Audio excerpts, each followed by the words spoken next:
Nick Lesagor here in the kitchen of Exit 12 Brewery with a special guest. Gary, MaineBrewGuy Gary is in the house. What's going on, Gary? I don't know, man. Nice to see you. It's good seeing you. I can't believe I'm here. This is amazing. He texted me today and he said, hey, I'm in the area. What's up? And I was like, sweet. So we had him over. Yeah. Gave him a little tour of the brewery and planning downstairs. Unfortunately, Brandon couldn't make it today, but he's here in spirit, especially for this beer. Who's it from? That's from Mike at the Dean's List. Mike Dean of the Dean's List. It is 7th Heaven IPA. Boom. All right, Mike. Nailing it. This IPA, it's an American IPA. It features pale and victory malts with a tad bit of light crystal. The hops are varied between Idaho 7, Citra, Simcoe, and Magnum for bittering.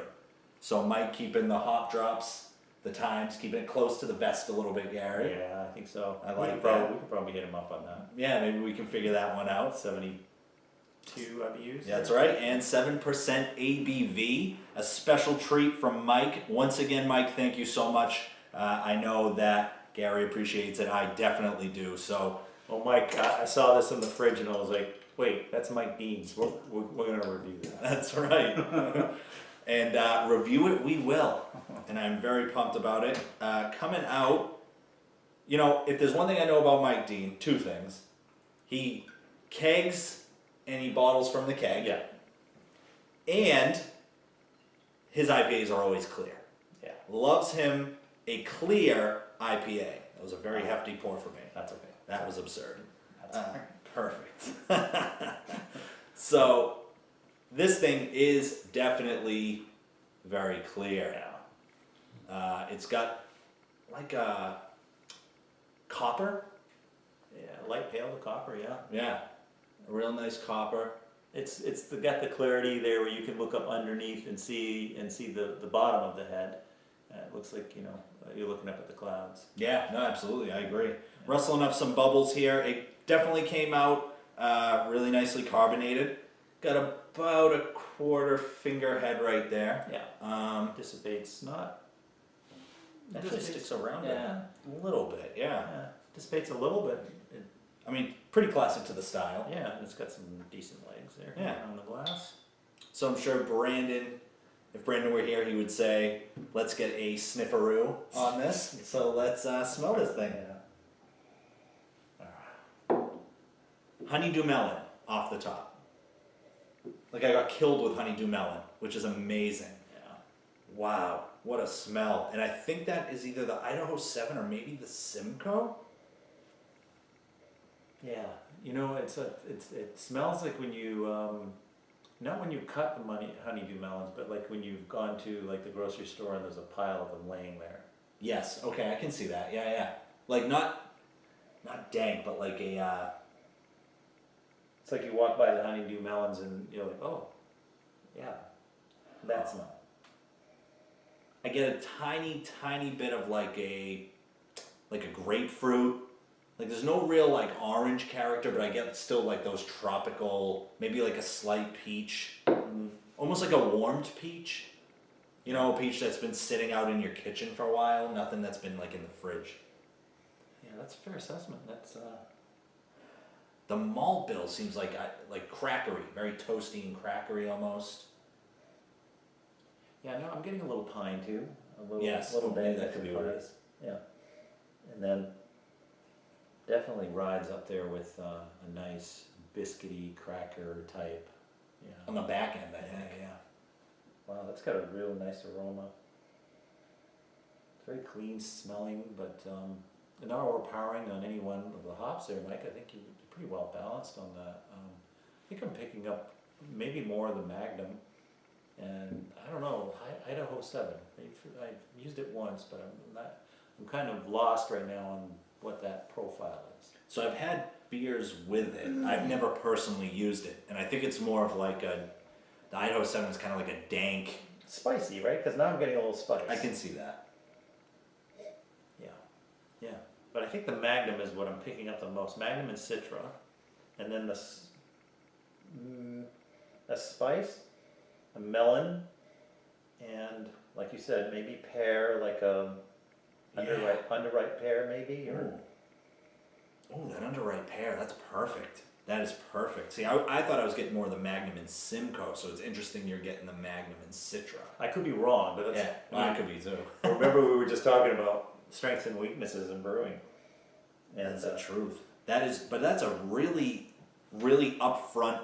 Like more than anything, I definitely get the honeydew melon. I get that like warming pear with like a back end of like a sweeter biscuit. Mm-hmm.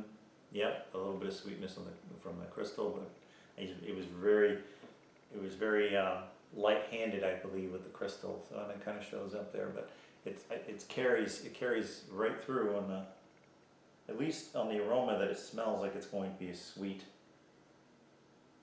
Sweet on the palate. Yeah, for sure. Yeah. Maybe a little in the malty end, just because I know that's how he likes a lot of his IPAs. Yeah. But yeah, it's got a great aroma. It's just I just want to dig in because I want it to taste like it smells. I'd say let's do it. Why don't you cheers me? Cheers, bro. Salute. Mike, cheers. Cheers, Mike. So it's clean for me. Wow. I'm not. Yeah. Wow. I'm not getting a lot of. It's really well balanced. I'm not getting a lot. Nothing's really sticking its tongue out at me. No, I couldn't agree more. It's extremely well balanced. Yeah. I think it's bitter. Like I get a nice bitter end hit that lingers really nice, which isn't like here in New England. We love our New England IPAs, and that's not a characteristic of the style. So it's nice to have like a classic IPA every now and then when the market around here is so saturated with the New Englands. I'm not complaining, but it really seems like it's true to style. Really well. Really nice, Mike. 77%. Okay, I was trying to figure out label out there. Sorry, I started to turn. By the way, Mike, I think you've talked about the Dean's List caps.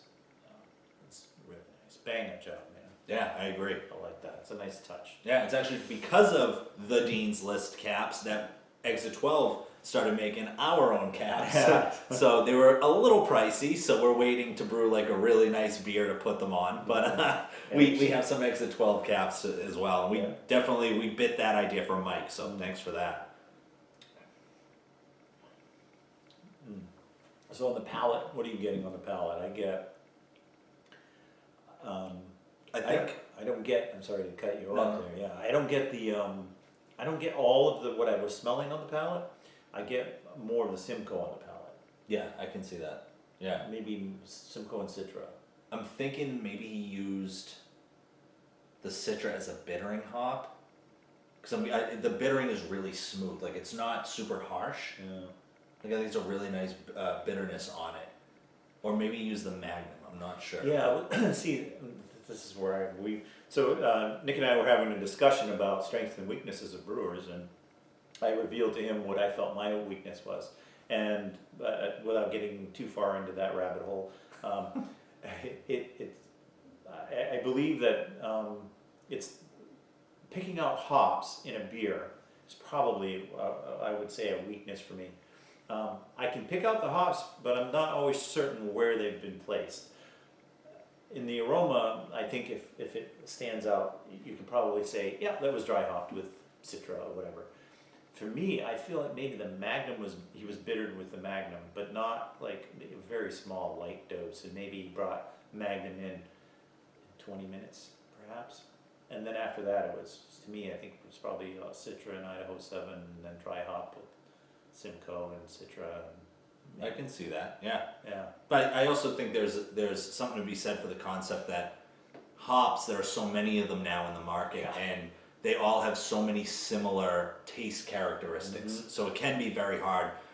We had a beer from a local brewery here to start the night, and we both mentioned about 2 different hops each, and not a single one was actually in the beer. I think the only one we mentioned, or one of us mentioned, was Mosaic. Oh, okay, fair enough. Yeah, and you definitely did, because I'm not a huge Mosaic guy, and Brandon is. Yeah. So it's as you homebrewers know, it's very tough to pick out those hops. Yeah, I mean, some of the ones stick out pretty good because you use them frequently, like Citra. It's a pretty popular one for us homebrewers. Yeah, maybe Centennial and maybe like a Simcoe or whatever, like some of the more well-known hops. Yeah, and well, back when we started, some of us started, 2007, 2008. The big one was Willamette. I don't know, you guys can remember Willamette, but that was like a big one we were using a lot in our beers, and that seems to have fallen out of favor. I mean, I still have some Willamette that's been sitting in the freezer. It's probably no good anymore. I probably should toss it, but it's probably 5 years old in the freezer. That's how long it's been since I used Willamette. I mean, we have 3-year-old hops in the freezer, but I found that when you vacuum seal them and throw them in the freezer, you could keep those hops for 10, 15 years. Wow. Yeah. Generally they don't. I mean, it's very tough. When you store them properly, Right. I found we use EXP Tangerine on an IPA, and I'm sure you guys saw the video, the Brew Day video we just released today actually. But those hops are 2-3 years old that we got from Yakima Valley Hops. And when we brewed it the first time using the EXP Tangerine, that thing came out in Orange Julius. So it's all in how you store them, I think. Yeah. Yeah. I mean, I vacuum sealed my hops after I open them, but with the food sealer, and then throw them back in the freezer. But Yeah, I'd have no problem keeping them for years when they're stored correctly. I get, especially when we're doing, you're doing. I know when I'm doing the lighter beer, like a Kolsch or blonde or even the Pilsners, I'm always using fresh hops because those things will reveal all your ugly sins. Those beers will. They won't hide a thing. The styles themselves. The styles themselves will not hide a thing. So I don't like taking any chances when it comes to those. Fair point. Gary 1, Nick 0. That's how we're doing it here. Overall, do you have anything else to add for the beer? I think it's a phenomenal. I really think it's a great representation of a classic American IPA. Yeah, and I mean it drinks. Are we in the double range? Just barely. Yeah, just barely. I mean, it drinks like a standard IPA. It doesn't drink like a double. No, I I agree. think this one would creep up on you real quick if you had a few of these. Absolutely. Yeah. And they're smooth, and like Gary mentioned, it's very clean. So overall, Mike, I think it's a very good beer. Gary thinks it's a very good beer. You got 2 fans with us. I'd say overall, it's a very good beer. Feel free to send us some more. Yeah, you can send me some more, Mike. Feeling a little left out there, brother. The box he sent me, every beer, it was a brewed IPA, a brown ale, and then this thing. I got a quad in the fridge, and they've all been absolutely unbelievable. That brown ale is in the top 3 of best homebrews I've ever had. So unbelievable. And my recommendation to you, Mike, is don't change a thing. Keep brewing great beers like this, and enter more competitions, man. Yeah, because you're gonna win. This is a really good beer.